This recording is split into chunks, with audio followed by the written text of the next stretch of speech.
Maswerteng umaga po mga ka-STL. Narito na po ang resulta ng STL Pampanga para sa araw na to, first draw, December 16, 2025, araw ng Martes. Naway ang mga natayaan niyo pong mga numero kanina ay manalo nawa ngayong umagang ito, 11 AM. Kaya't kunin niyo na po ang inyong mga ticket. Narito na po ang resulta. Ang mga numerong nanalo sa STL Pampanga ngayong umagang ito, December 16, 2025.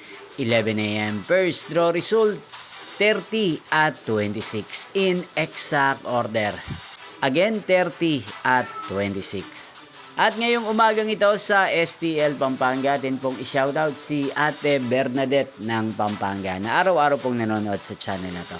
Shoutout po sa inyo, Ate Bernadette. Sana po ay nasa maayos kayong kalagayan. At sa lahat po ng mga taga Pampanga, shoutout po sa inyo. Yung pong napanood ang resulta ng STL Pampanga. Magkita-kita pong muli tayo mamayang 4 PM. Thank you for watching.